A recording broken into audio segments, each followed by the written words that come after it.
दुनिया की अहम सुपर पावर चाइना कुछ बड़ा करने जा रहा है। चाइना क्या बड़ा करने जा रहा है? आमिर रज़ा मेरे साथ मौजूद हैं, उनसे बात करते हैं। आमिर भाई, कुछ खबरें सामने आई हैं, चीन की जानिब से कुछ अहम इक़दामात किए गए हैं और कुछ ऐसा होने जा रहा है जिसके बारे में शायद दुनिया तसव्वुर भी नहीं कर सकती। हमारे नाज़रीन को बताइएगा। ये बिल्कुल आपने सही कहा कि कुछ ऐसा करने जा रहा है चीन, क्योंकि चीन ने एक जस्टिस मिशन शुरू कर रखा है, जस्टिस मिशन 2025। इसका नाम है उन फौजी मशकों का जिनको ताइवान के इर्द गिर्द जो है वो किया जा रहा है। अब इसको समझने के लिए दो चीज़ें बड़ी ज़रूरी हैं। देखिए 1949 में जब चीन आज़ाद होता है तो चीन के मौजूदा जो हुक्मरान है या जो मौजूदा कम्युनिस्ट पार्टी है उसने इसका नाम पीपल रिपब्लिक ऑफ चाइना रख दिया।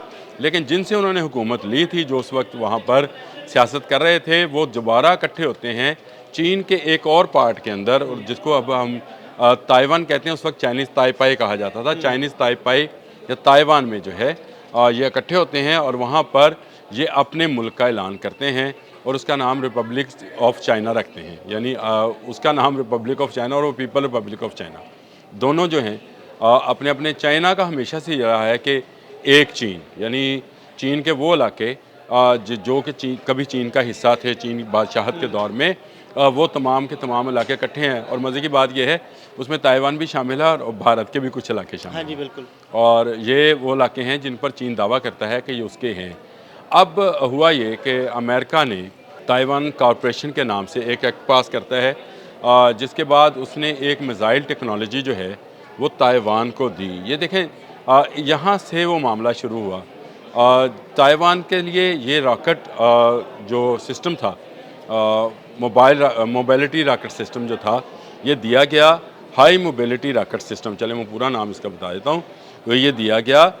इसके बाद चीन ने वार्न किया कि ताइवान के मामले में अब ताइवान को जो है चीन का हिस्सा करार दिया जाना है। अक़वाम मुत्तहिदा में इस वक्त भी सिर्फ एक चीन को माना जाता है, जो कि जिसको हम जानते हैं पीपल रिपब्लिक ऑफ चाइना को, उसी को तस्लीम किया जाता है। लेकिन दरपर्दा जापान और अमेरिका, दो कुव्वतें ऐसी हैं जो ताइवान को चीन से अलग करना चाहती हैं। और चीन जो है उसको पता है कि ताइवान अल्टीमेटली उसका हिस्सा है।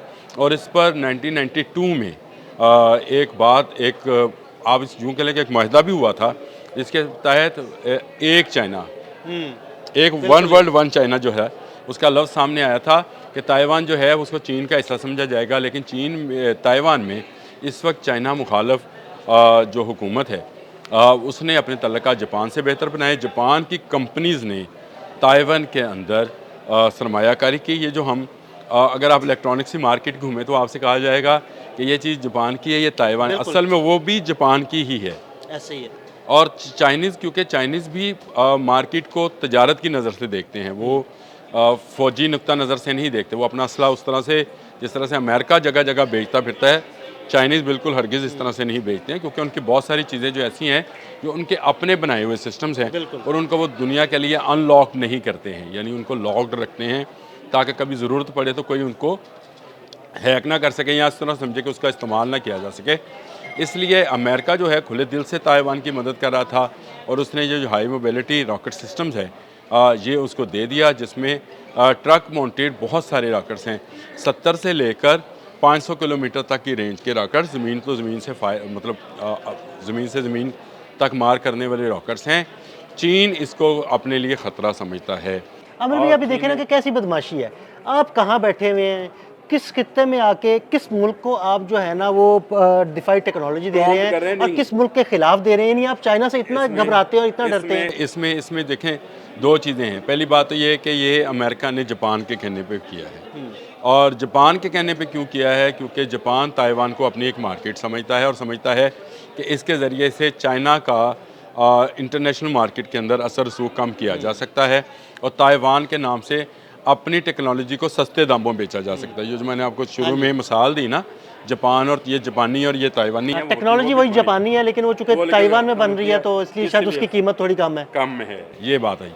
अब चीन इसको अपने लिए एक हरीफ समझता है। दूसरा, उसका दावा भी है ताइवान पे। जापान के कहने पर अमेरिका ने अपना एक बड़ा बहरी बेड़ा जिसका नाम रोनाल्ड रेगन है वो तैनात किया जापान के नज़दीक, जिस पर चीन ने जो है ये मिशन जो है इसका आगाज़ किया है, जिसका मैंने आपको शुरू में बताया, और मिशन जस्टिस और 2025, और इसमें तमाम फोर्सेस, पहली मर्तबा चीन की तमाम फोर्सेस यानी पीपल रिपब्लिक ऑफ चाइना की वो तमाम फोर्सेस जो कि फ़ज़ाई भी हैं, बर्री भी हैं, बहरी भी हैं और रॉकेट फोर्सेस भी हैं, ये चारों के चारों जो हैं उनका इस्तेमाल ना सिर्फ किया जा रहा है इन मशकों में, बल्कि इसमें जो सबसे अहम बात है दिल भाई, मेरे लिए भी बड़ी हैरानकुन थी, शायद आपके लिए, मशकों में उमूमन ऐसे हथियार इस्तेमाल किए जाते हैं जो कि रेप्लिका होते हैं या फॉल्स होते हैं। फॉल्स से मुराद ये है कि वो जाली नहीं होते लेकिन उनमें बारूद नहीं होता। पहली मर्तबा ओरिजिनल रॉकेट्स जो है उसका इस्तेमाल करके उनकी रेंज चेक की गई है। बड़ी बड़ी अहम और खौफनाक बात ये है। खौफनाक बात है, इसलिए खौफनाक बात है कि ये जितना ताइवान की बंदरगाहें, दो उनकी मशहूर बंदरगाहें हैं, उनके नज़दीक ये सारी मशक़ें की गई हैं और इन मशक़ों के ज़रिए बताया गया है कि अगर अब ताइवान के अंदर किसी दूसरे मुल्क यानी अमेरिका या जापान ने कुछ कोशिश की तो उनको मुंह तोड़ जवाब दिया जाएगा। जापान को पता है कि उसकी दिफाई लाइन में एक और मुल्क का इजाफा हो सकता है और वो ताइवान है, इसीलिए उसने अमेरिका को, जो मैंने आपसे कहा ना, जापान के कहने पर अमेरिका ने उसको सिस्टम दिया था जो कि बहुत तेज़ रफ्तार और बहुत ही गाइडेड सिस्टम है। GPRS के ज़रिए वो अपने एक्यूरेट निशाने के हवाले से ये उसका बेहतरीन रॉकेट सिस्टम है। ये ताइवान को जापान के कहने पर दिया गया है और हमें ये पता चला कि ताइवान को इसके लिए इमदाद भी जापान ने फराहम की, क्योंकि वो समझता है कि अगर चीन और जापान की जंग होती है तो ये एक नया मोर्चा या एक नया महाज जो है इस महाज से भी खोला जाएगा। चीन इससे बड़ी बखूबी आगाह था, चीन को पता है कि ये गुजरगाह है उसके तजारती रास्तों की और ये बंदरगाहें उसके तजारती रास्तों में आती हैं, इसलिए उसने इन मशकों का, जिसका नाम मिशन जस्टिस 2025 है, उसका इनेकाद किया है।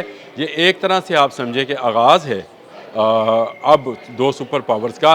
मैं अक्सर कहा करता हूँ कि ये जो तीसरी आलमी जंग है ये इन पानियों में, ये जो फार ईस्ट का पानी है जिसमें ताइवान है, जापान है, चीन है, इस तरफ के ममालिक शामिल हैं, यहाँ से शुरू हो सकती है और यहाँ के पानियों में हलचल है। देखें आप, कहाँ एक त्यारा बरदार अमेरिकन त्यारा बरदार और नॉर्वेगन जो है वो जापान की तरफ मूव किया गया है। शुमाली कोरिया जो है वो अपनी आबदोज़ बना रहा है, अपने मिसाइल टेस्ट कर रहा है। जनूबी कोरिया को इजाज़त दी जाती है कि वो एटमी आबदोज़ बना ले और एटम पर तजर्बात कर ले। शुमाली कोरिया ने रिसेंटली आज एक और मिसाइल का तजुर्बा भी चलें इस पर भी बात कर लेते हैं। वो मैं करना नहीं चाहता था, मैंने कहा शायद आपने वीलॉग करना है। अच्छा, नहीं, हम इस पे अलग वीलॉग करेंगे, अपने नाज़रीन को बताएंगे। तो ये वो सारी सूरत हाल है जिसमें जापान अब जहाज साजी में भी आ गया है और जापान को भी अमेरिका इजाज़त देने जा रहा है कि वो एटमी तजर्बात कर ले। वो अभी दी नहीं है लेकिन अमेरिका ने ख़ुद अपने साइंटिस्ट को तो इजाज़त दे दी, तो इसका मतलब ये है कि दुनिया आहिस्ता आहिस्ता उस बड़े आर्मगेडन या उस बड़ी जंग के लिए जो है तैयारी पकड़ रही है। तमाम तरफ जो है इस वक्त खौफ के साए जो हैं मंडला रहे हैं और उसमें ये मिशन जस्टिस जो है, जस्टिस मिशन 2025 की मशकें जो हैं ये बड़ी अहमियत इख्तियार कर गई। आपने शुरू में बिल्कुल सही बात कही कि कुछ बड़ा होने जा रहा है। जी हाँ, कुछ बड़ा होने जा रहा है और इसके लिए चीन कमर कस रहा है। कभी चीन के मुतल्लिक आता है कि उसने वो मिसाइल जो कि अमेरिका तक मार कर सकते हैं 100 के करीब उनको नस्ब कर लिया है, जो कि एटमी मिसाइल हैं, और इनको जो है D31 जिन्हें मेरे ख्याल इस पर वीलॉग किया हुआ है, D31 को जो है उसने तनसीब की है और एक तरफ ये मशकें हैं, तो वाकई कुछ बड़ा होने जा रहा है। अल्लाह ताला हम सब को ऐसी एटमी जंगों से महफूज रखें।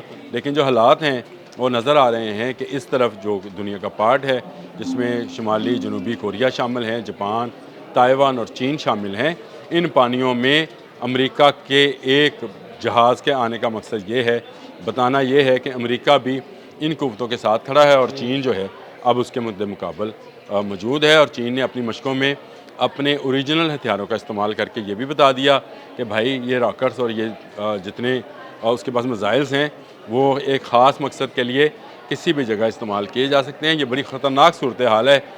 खैर देखें कब तक ये पानियों में उबाल आता है, कब तक इसके नीचे से जो लावा पक रहा है वो उबल कर सतह समंदर के ऊपर आ जाता है। इसका हमें इंतज़ार करना है। लेकिन मुझे लगता ये है कि 2026 जो है फिर एक मरतबा जंगों का साल होने जा रहा है। बहुत शुक्रिया आमिर रज़ा जी। बिल्कुल, आमिर रज़ा ने बड़ी तफसील के साथ आपको इस सारी सूरत हाल के बारे में बताया। अदील अहमद और आमिर रज़ा को इजाज़त दीजिएगा। अल्लाह हाफ़िज़।